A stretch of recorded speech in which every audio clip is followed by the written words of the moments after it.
On the night of April 24th, 2026, in front of 18,000 of his own fans inside the Toyota Center in Houston, Texas, Kevin Durant did not step on the floor.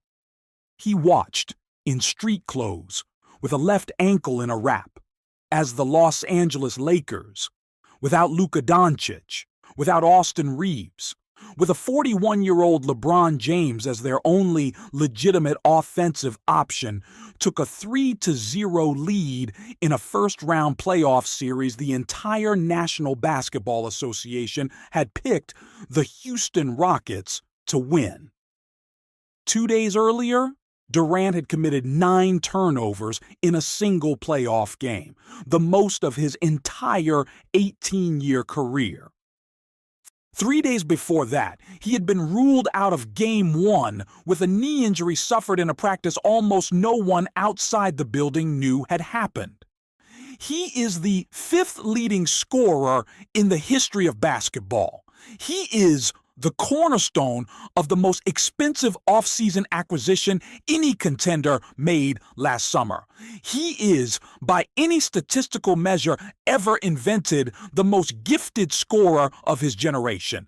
And what almost nobody in that arena was willing to say out loud as the final buzzer sounded and the Lakers walked off with a series the Rockets cannot mathematically come back from in any normal sense, is that the most expensive bet on a 37-year-old in modern NBA history may have just officially failed.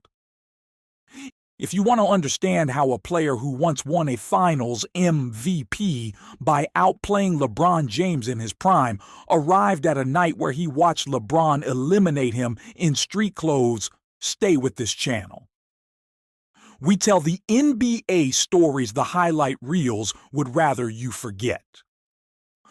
Long before he was the most polarizing scorer of his era, before the rings, before the burner accounts, before the move to the Bay that split the basketball internet in half, Kevin Wayne Durant was a tall, painfully thin kid from Prince George's County, Maryland, raised by a 21-year-old single mother named Wanda and a grandmother named Barbara Davis in apartments where, as he would one day tell the world from a podium, there was no bed, no furniture, and a feeling, in his own words, that there was no getting out. His father, Wayne Pratt, left when Kevin was an infant and re-entered his life only years later.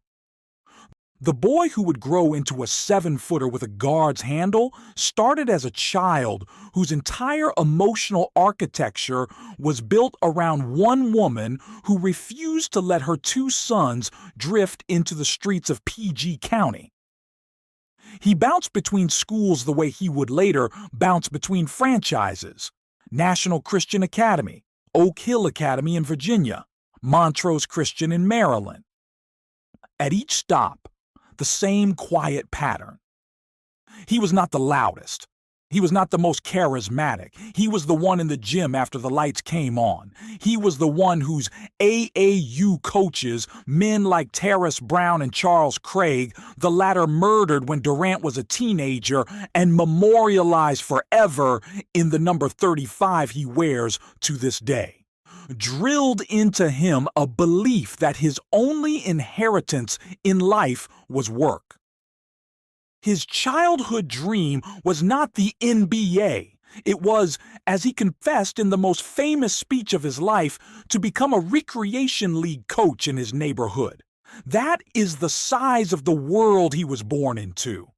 Everything that came after, the scholarship to Texas, the 2nd pick in the 2007 draft, the Rookie of the Year, the 4 scoring titles, the Olympic golds, the trophies, and the tabloids and the trades, was built on top of a kid who at the start was not even sure the game would let him through the door. And yet, the story was not done arranging its pieces. At the University of Texas, in a single college season, Durant did something no freshman had ever done. He won the Naismith Award and the Wooden Award as the best player in college basketball, averaging just over 25 points and 11 rebounds per game. And then, just like that, he was gone.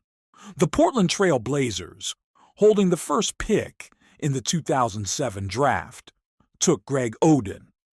The Seattle Supersonics, holding the second, took Kevin Durant. It is one of the most studied draft decisions in the history of the league, and it shaped two careers in opposite directions. Oden's knees gave out before his career began. Durant's career began the moment Stern called his name. His rookie season, played for a Sonics franchise about to be wrenched out of Seattle and reborn as the Oklahoma City Thunder, was a study in growing pains. He averaged just over 20 points a night on inefficient shooting, but the league saw almost immediately what it had. By his second year, he was a 25-point scorer. By his third, he was the youngest scoring champion in NBA history at the age of 21. By his fourth, he had Oklahoma City in the Western Conference Finals. By his fifth, in 2012, he had the Thunder in the NBA Finals against the Miami Heat, alongside Russell Westbrook and James Harden, in a young core that, on paper, looked like it would dominate the next decade of basketball. But basketball rarely writes the story you expect. Harden was traded to Houston that fall over a contract dispute. The Heat won that finals in 5 games. And Oklahoma City, the team that should have been the dynasty of the 2010s, never returned to a finals with Durant in uniform again. Through it all, however, he kept ascending. The 4 scoring titles arrived between 2010 and 2014. The MVP arrived in 2014, at 25 years old, with a regular season line of 32 points, 7 rebounds, and 5 assists per game on shooting percentages so absurd that statistical models had to be rebuilt to accommodate him. And then came the speech. On the 6th of May, 2014, in a small auditorium in Oklahoma City, in a slim blue suit, holding a few names scribbled on a piece of paper, Kevin Durant accepted the MVP trophy and turned it into a love letter to his mother. "We weren't supposed to be here," he told her, voice cracking. "You made us believe. You kept us off the streets, put clothes on our backs, food on the table. When you didn't eat, you made sure we ate. You went to sleep hungry. You sacrificed for us. You, the real MVP." It is, 10 years later, still considered the greatest acceptance speech in the history of American team sports. And in that moment, Kevin Durant was not merely a great player. He was the most beloved superstar in the league, a quiet, hyper-skilled, almost saintly figure positioned as the heir to a generation. What came next, no one in the building saw coming. In the summer of 2016, 2 months after the Oklahoma City Thunder blew a 3-1 lead to the Golden State Warriors in the Western Conference Finals, Kevin Durant did the thing that, for many fans, redefined his career in a single afternoon. He signed with that same Warriors team. The team that had just beaten him. The team that had just won 73 regular season games. The team built around Stephen Curry, Klay Thompson, and Draymond Green. He flew to the Hamptons. He took the meeting.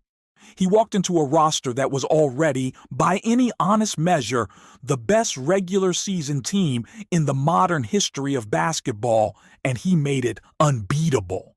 The decision split the league. It also delivered exactly what it promised.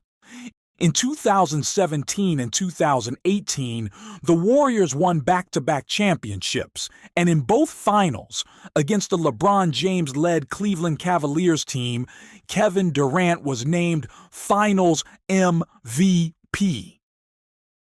In the words of his teammate Draymond Green, speaking years later on All the Smoke, "We win a championship. Kevin wins a finals MVP. In my opinion, he got the best LeBron that series. Kevin was rocking."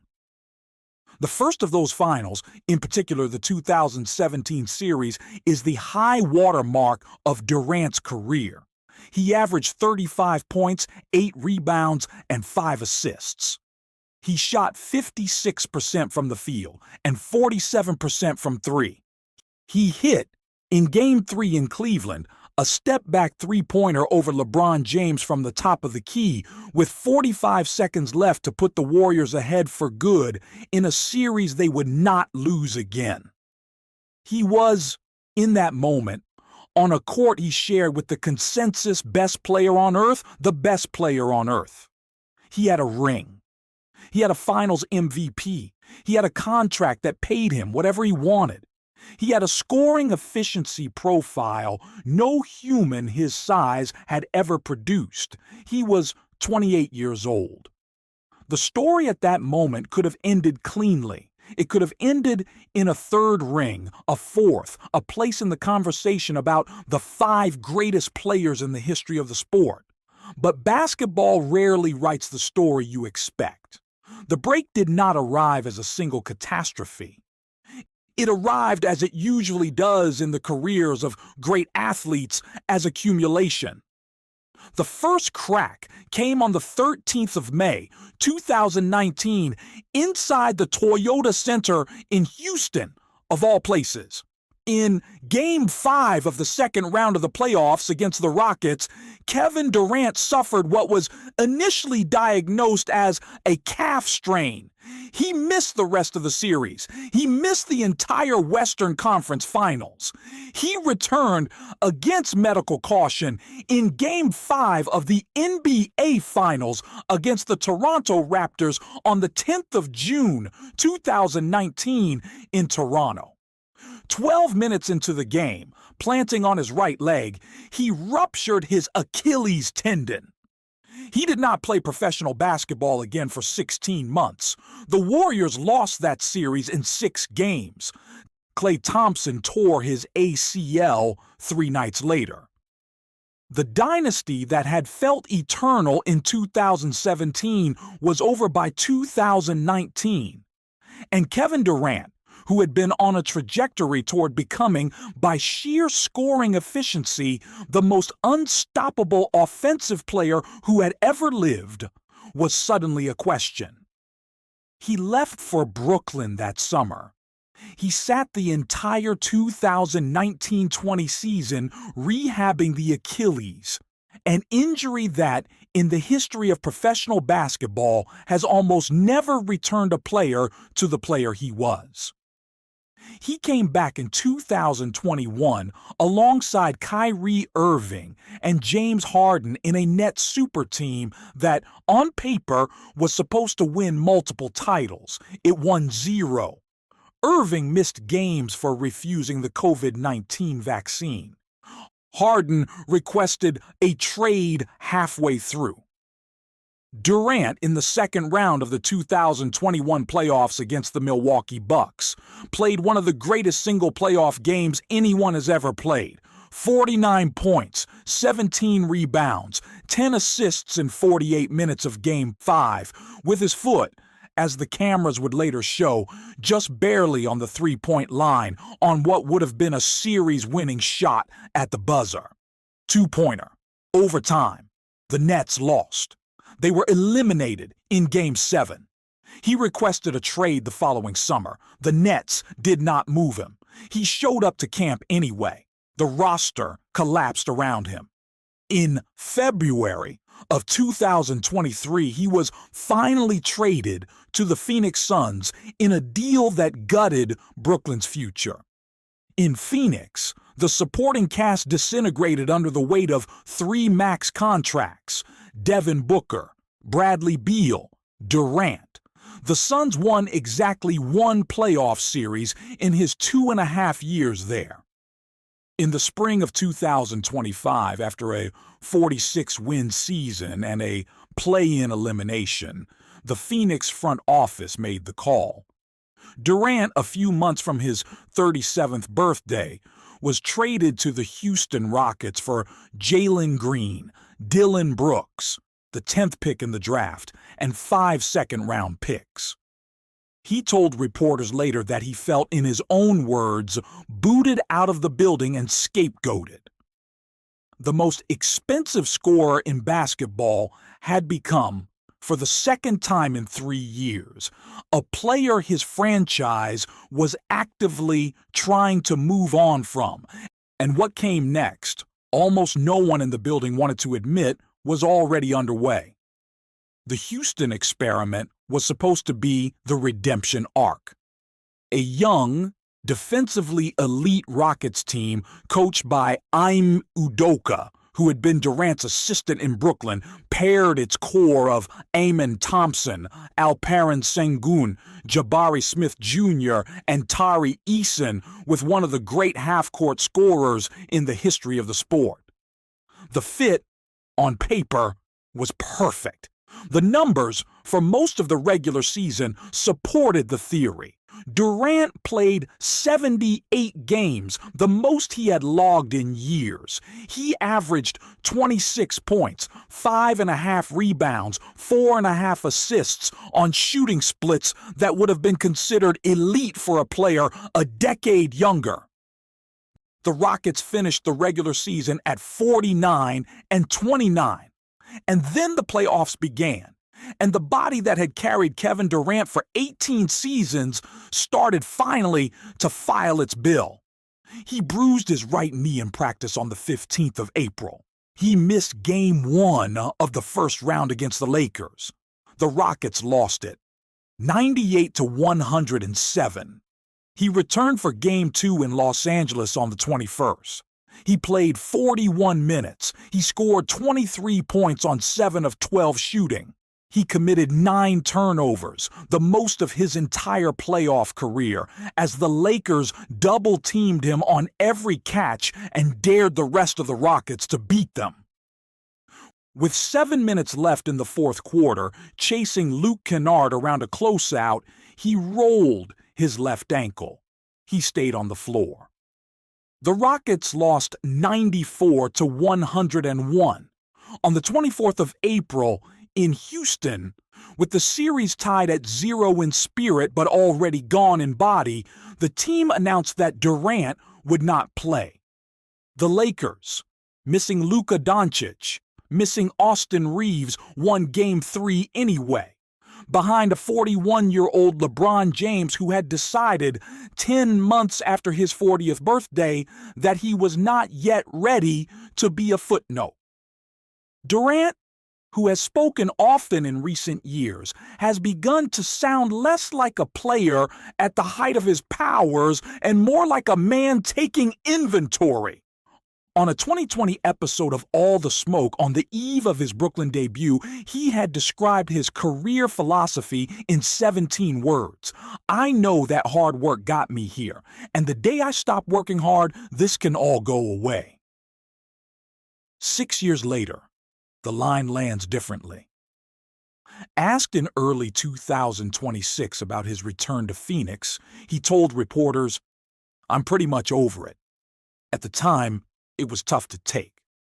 A place I wanted to be. I wanted to keep building, but it's the business of the league, and it's the business of basketball." That is not the voice of a player chasing a 4th ring. That is the voice of a player who has learned finally that the league is a tide that moves underneath the most gifted men it has ever produced, and that no amount of efficiency, no signature step back, no finals MVP, no quiet brilliance in the gym can hold the tide back forever. And so the question, the one that hangs in the silence of a Toyota Center crowd watching their $330 million acquisition sit on the bench in street clothes, is the only question worth asking. Is this the final chapter of a career that won everything except the right to be loved without a footnote? The most expensive lesson the league ever learned about what an Achilles tendon costs at 37. The closing pages of the most gifted scorer of his generation? Or is it instead the last bridge before a man who has spent his entire life proving that work outlasts circumstance writes one more chapter in a city that still believes in him? Basketball rarely writes the story you expect. Whether Kevin Durant returns for Game 4, whether the Rockets push this series to a 6th or 7th game, whether the entire Houston experiment is dismantled this summer and Durant moves to a 5th franchise at 38, all of it is unwritten. What is written, what is already in the record, is that on a Friday night in late April, in his own building, the most lethal scorer of his time watched a 41-year-old man finish him off without his second star on the floor. If you want to know what happens next, if you want to understand how a man who once outplayed LeBron James in a final series becomes the man LeBron James eliminates in street clothes, subscribe to this channel. We have a video coming on the rise and fall of LeBron's last great rival. The player Durant himself once said gave him the best version of LeBron in the 2017 finals, and the long, strange afterlife of the 2016 decision that changed both of their lives forever.